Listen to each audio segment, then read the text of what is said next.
A tale from the United States. The dripping Cutlass. There was no doubt it was a gold coin, lying there amid the seashells on Goblin Island. The fisherman stopped to pick it up, barely able to believe his good fortune. He had always dreamed of finding gold, the gold that pirates once buried on islands along the Louisiana coast. But never before had he found a single doubloon. He dropped to his knees and began to rake through shells with his fingers. He scooped them up with a flat piece of driftwood. He kicked them aside with his feet, but all that afternoon he found no more gold. Surely the coin was a good omen. Pirates had once lurked here. The fisherman raced to the center of the island to see if he could find twin oaks, landmarks the pirates favored when burying treasure.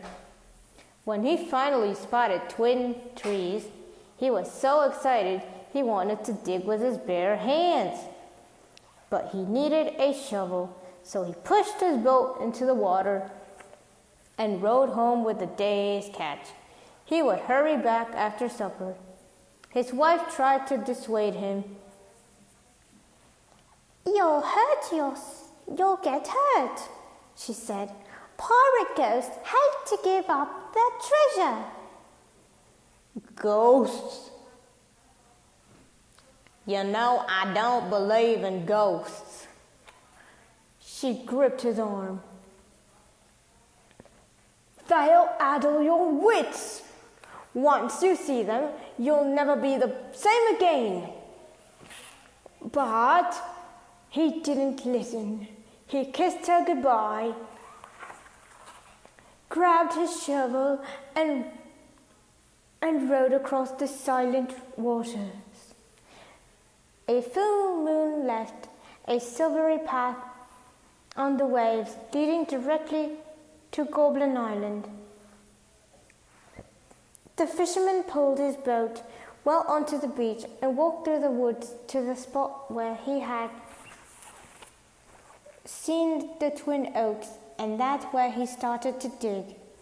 The sand was soft and dry, but he had dug down no more than a foot or two when he heard a startling noise.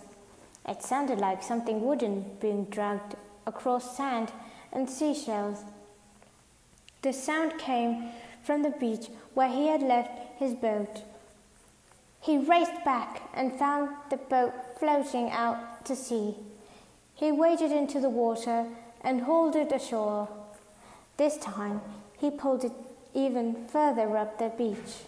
Then he returned to the hole he was digging. What hole? His shovel was where he left it, but the sand beside it was level again, as if he hadn't taken the single scoop. He tried to reassure himself. A big wave must have rolled up the beach and pulled his boat down into the water, and perhaps the sand was so soft it had just slid back into the hole. The fisherman started to dig again. The sand seemed to be staying where he threw it, but the work grew harder. He stepped down into the hole and threw the sand over his shoulder. His arms were aching. He was breathing fast. Then he heard the trees swaying overhead, even though there was no wind, and he felt the earth tremble. A few grains of sand came tumbling into the hole. What if all the sand slid over him? He was about to jump out when his shovel clanged against metal. The fisherman threw down his shovel and began to push the sand aside with his hands. There, at the bottom of the hole, was a metal box. At that very moment, something wet splashed on his head. He looked up and cried out in terror, for there above him, leaning over the hole, were 3 fearsome pirates. Seaweed streamed from their shoulders, and shrimp crawled through their hair. The daggers they held high were dripping. Dripping? What?